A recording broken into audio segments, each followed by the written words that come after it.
فَجٍّ عَمِيقٍ، اور لوگوں میں حج کی عام ندا کر دے، وہ تیرے پاس حاضر ہوں گے پیدل اور ہر دبلی اونٹنی پر کہ ہر دور کی راہ سے آتی ہیں تاکہ وہ اپنا فائدہ، بہرحال یہ اس کا جو ہے فی کل حج فج عمیق کہ وہ دور کی راہ سے آتی۔ تو اب اس آیہ مبارکہ سے کہاں تک ہمیں بات سمجھ میں آئی کہ پیدل اور سواری دونوں کا ذکر آ گیا۔ اچھا، اور پیدل کو مقدم بھی کیا گیا، پہلے ذکر کیا گیا، لیکن سنت رسول صلی اللہ علیہ وآلہ وسلم میں سواری جو ہے اس پر حضور نے حج کیا۔ لیکن یہاں بتانے کا مقصد یہ ہے کہ پیدل کیا جا سکتا ہے۔ اس آیہ میں کی ایک تفسیر ہے وَأَذِّن فِي النَّاسِ بِالْحَجِّ، اور لوگوں میں حج کا عام اعلان کر دو۔ یہ کعبہ شریف کی تعمیر کے بعد یہ حضرت ابراہیم علیہ السلام کے لیے حکم تھا کہ اب لوگوں کو میرے گھر آنے کی دعوت دو، تو چنانچہ حضرت ابراہیم علیہ السلام نے ابو قبیس نامی پہاڑ پر چڑھ کر ایک آواز لگائی، ایک ندا دی کہ بیت اللہ کا حج کرو۔ جن کی قسمت میں حج کرنا لکھا تھا انہوں نے اپنے باپوں کی پشتوں اور ماؤں کے پیٹوں میں سے بھی جواب دیا لبیک اللہم لبیک، یعنی میں حاضر ہوں، اے اللہ میں حاضر ہوں۔ حضرت حسن کا قول ہے کہ اس آیت اذن میں حضور صلی اللہ علیہ وآلہ وسلم کو خطاب ہے، چنانچہ حجۃ الوداع میں آپ نے اعلان کر دیا اور ارشاد فرمایا کہ اے لوگوں، اللہ نے تم پر حج فرض کیا تو حج کرو۔ اور یہ تفصیل جو ہے تفسیر المدارک میں موجود ہے اسی آیہ مبارکہ کے تحت، پھر تفسیر خازن میں بھی موجود ہے اس آیہ مبارکہ کا۔ اب یاتو کا رجالن پہ آ جاتے ہیں، تمہارے پاس پیدل آئیں، یعنی جب آپ لوگوں میں حج کا اعلان کریں گے تو لوگ آپ کے پاس پیدل اور ایون بیکار سی سواری ہوگی نا، اس کی بیکار سواری کا ذکر کیا، ہر دبلی اونٹنی پر سوار ہو کر آئیں گے، یعنی ان کے پاس کوئی بیکار سی سواری ہوگی نا اس پر بھی آ جائیں گے، اچھی سواری ہوگی تو آئیں گے ہی آئیں گے، دبلی سے اونٹنی ہوگی اس پر بھی آ جائیں گے، پیدل بھی آ جائیں گے۔ جو دور کی راہ سے آتی ہیں اور کثیر سفر کرنے کی وجہ سے وہ اگر اچھی فروا اونٹنیاں بھی ہوں گی تو سفر کثیر کی وجہ سے دبلی ہو جائیں گی۔ تفسیر خازن میں یہ تفصیل بھی آ گئی۔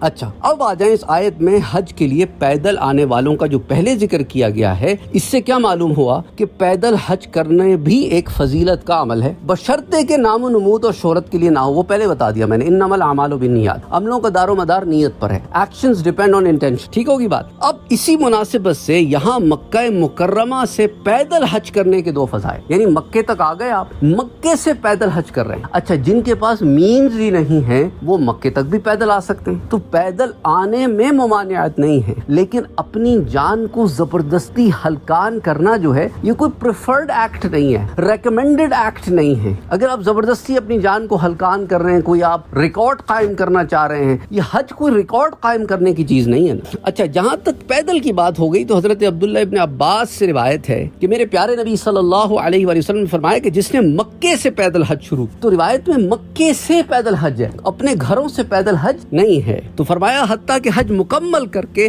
مکے لوٹ آیا تو اللہ اس کے ہر قدم کے بدلے 700 نیکیاں حرم کی نیکیوں میں لکھے گا۔ عرض کی گئی حرم کی نیکیاں کیا ہیں؟ فرمایا ہر نیکی کے بدلے 1,00,000 نیکیاں۔ یہ مستدرک امام حاکم کی روایت ہے، حدیث نمبر 1735۔ تو نبی الرحمن نے اپنے گھروں سے پیدل پہ نہیں، مکے سے تو یار اٹس نتھنگ۔ ہم یاد ہے ہمیں، ہم عرفہ سے مزدلفہ سے منا اور پھر منا سے عرفہ، جب ہم منا سے عرفہ پھر عرفہ سے مزدلفہ، مزدلفہ سے منا، یہ سارا ہم نے پیدل کیا تھا، ٹھیک ہے۔ اس وقت زمانہ اور تھا، اس وقت جوانی کا زمانہ تھا، تو اب شاید کریں تو طبیعت، لیکن کر لیں گے۔ I'm pretty sure it's doable, it's not that much، کوئی بہت زیادہ فاصلہ نہیں ہے کہ ایک عام آدمی نہ کر پائے۔ تو اسی طرح مکے سے منا تک جانا it's a walkable distance، کیا جا سکتا ہے، لیکن اپنے گھروں سے مکے پیدل آنا، گھر کہاں تھے لوگوں کے، کوئی یمن میں، کوئی کدھر، تو یہ اس لیے ریکمینڈ نہیں کیا گیا۔ اچھا، اسی طرح حضرت عبداللہ ابن عباس سے ایک روایت ہے کہ حضور صلی اللہ علیہ وسلم نے فرمایا کہ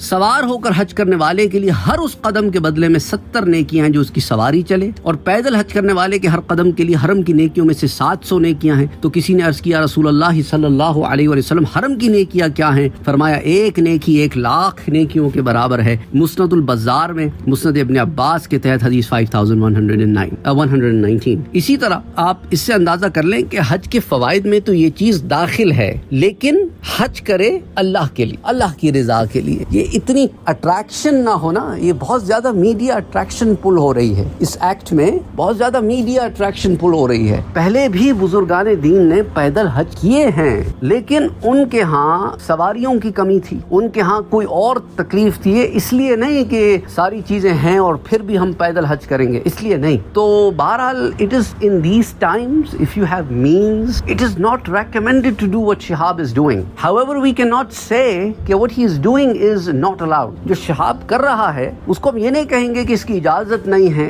لیکن ہم یہ کہیں گے کہ اس کو ریکمینڈ نہیں کیا گیا. یہ طریقہ کار اس دور میں کہ آپ کے پاس مینز بھی ہوں نہ کریں. یہ تو وہی بات ہو گئی کہ بھائی کسی نے سائیکل پہ کیا تھا تو اب میں اس سے بڑا کوئی کام کروں پیدل, پھر کل کرا کو 2023 میں کوئی کہے گا کہ میں بیٹھ کے جاؤں گا, پھر 24 میں کوئی کہے گا میں لیٹ کے جاؤں گا. مطلب یہ تو ایک ایسا لامتناہی سلسلہ شروع ہو جائے گا. پھر کوئی کھڑا ہو جائے گا کہ بھائی شہاب نے تو 8 ماہ میں وہ مکے پہنچا تھا, میں 6 ماہ میں پہنچ کے بتاؤں گا. کوئی کہے گا کہ میں بھاگ کے بتاتا ہوں, یہاں سے مکے بھاگتا ہوں انڈیا سے. یہ تو ایک دوڑ شروع ہو جائے گی, تو اس کے اندر خیر کم اور شہرت نمود زیادہ نظر آتی. تو بہرحال یہاں پر مقصد یہ تھا کہ آپ کو یہ بتایا جائے اس پہ رولنگز کیا ہیں, اور شہاب کا اپنا کس پروسیس سے اس نے گزرنا ہے, اور اس کے اندر جو ہے بیسکلی ریکمنڈیشن کیا ہے, سنت کیا ہے, یہ طریقہ کار اس دور میں ٹھیک ہے نہیں ہے. اور دیکھو دین اسلام اپنے اوپر زبردستی اتنی مشقت کو طاری کرنا کہیں پہ بھی نہیں. اس لیے اب آپ دیکھیں گے کہ باقی جو ادیان ہیں اس میں عجیب و غریب سی رسومات ہیں کہ مندر کی 1300 سیڑھیوں پہ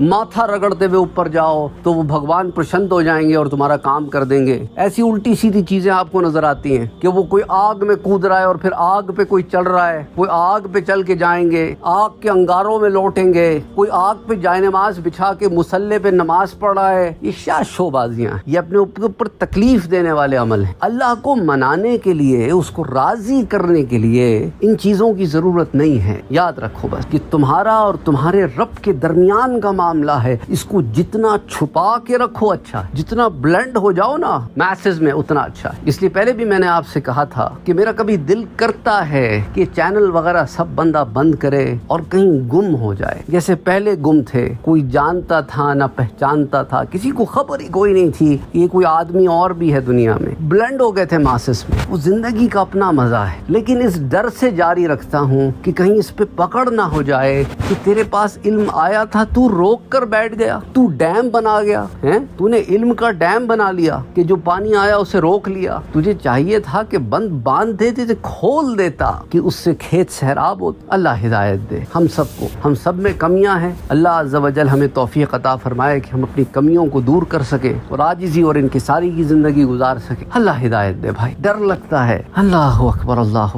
لا الہ الا اللہ محمد رسول اللہ صلی اللہ علیہ وسلم. Don't forget to like, share, comment and subscribe to Sayyid Saad Qadri.